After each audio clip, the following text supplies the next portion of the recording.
Bueno, aquí estamos con la segunda parte de esta investigación en ciencias, donde vamos a ver el diseño de la investigación, método de recolección de datos y ordenamiento de datos. Pero primero recordemos lo que hicimos en la primera parte. Tenían que tener en cuenta la temática que la asignamos los profesores, con ello tenían que redactar la problemática, su motivación, el marco teórico y 3 preguntas, las cuales tenían que tener claramente identificadas sus variables. Y luego determinar cuál de estas 3 preguntas era más viable de estudiar. ¿Qué hacer después de que determinaron cuál de sus preguntas era la mejor? Debían diseñar un método de estudio. Esto significa que deben determinar un medio por el cual obtendrán datos para resolver su pregunta. Estos datos deben ser obtenidos a través de una investigación. Pero, ¿qué tipo de investigación estamos realizando?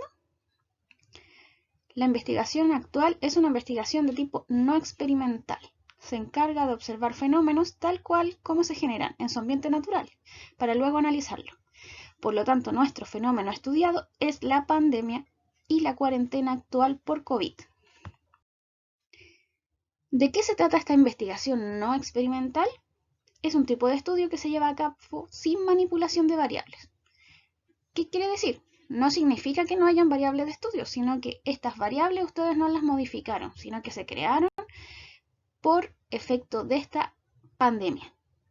Entonces ustedes observaron y eligieron factores de estudio sugeridos por nosotros u otros que ustedes determinaron y de acuerdo a estas situaciones que ocurrieron fueron creando sus preguntas para esta investigación. Entonces sus variables independientes simplemente ocurren y no es posible manipularlas porque ustedes solo la eligieron de la lista que les dimos o la encontraron en base a su observación. Y estas consecuencias tampoco ustedes las manipulan, simplemente ustedes las están observando, las identificaron y las vamos a estudiar. ¿Cómo puedo conseguir datos? Los datos es información básica que me ayuda a responder mi pregunta. Esta información puede ser numérica o puede ser simplemente información que me entregue detalles de alguna evento o característica, persona, sensación, etc. Entonces, los métodos de recolección que vamos a presentar son las encuestas, la observación y registro y los modelos prácticos. Entonces, la encuesta básicamente es una técnica o método que me permite recolectar información a través de la interrogación a personas. O sea, tienen que elaborar un determinado cuestionario y hacer este cuestionario a varias personas que estén dentro de su grupo de estudio. Eso es muy importante. Entonces, para poder hacer una buena encuesta, van a tener que primero determinar cuáles son sus objetivos, qué datos quieren conseguir al entrevistar a estas personas.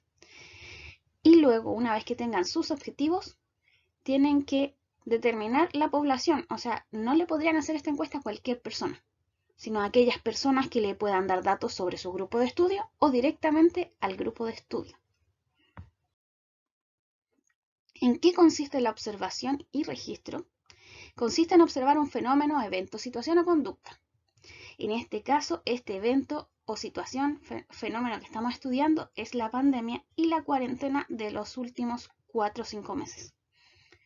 Entonces tienen que registrar todo lo importante y anotarlo en una bitácora. ¿Qué es una bitácora? Es como un diario de vida, pero es un diario del registro del fenómeno. Entonces se debe registrar toda la información que sea relevante para la resolución de mi pregunta.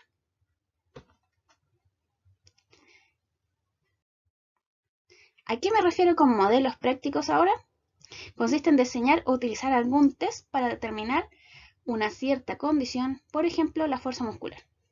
Dentro de las alternativas de factores de estudio estaban flexibilidad, fuerza muscular, condición física, etc. Entonces pueden ustedes determinar una serie de ejercicios, tests o modelos o pruebas que ya estén aprobados que sirven para determinar el porcentaje o la condición, si ha aumentado o disminuido en cuanto a estos meses de cuarentena. Ustedes pueden, hay varios de estas pruebas que ya están publicadas y que están aprobadas y que me sirven para medir. O sea, significa que yo podría cuantificar la fuerza y de acuerdo a información recolectada sobre el antes, yo podría hacer una comparación si esa fuerza es mayor o menor, en el caso de este ejemplo. Lo mismo con la flexibilidad y otros factores físicos. ¿Cómo determinar qué método usar? Deben pensar primero en su pregunta, en las variables que usted eligió para estudiar, y considerando esto, debe pensar qué datos son los que debe conseguir para poder resolver esta pregunta. Revisar los métodos que acabo de mencionar y ver cuál es el que realmente le sirve.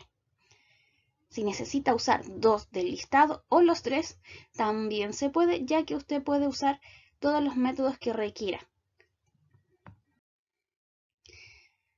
¿Qué pasa si aún después de ver este video quedó con dudas para diseñar este método de estudio?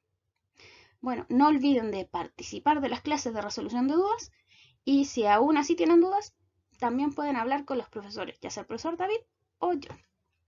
Los esperamos y espero que avancen muy bien en esta siguiente etapa de su investigación.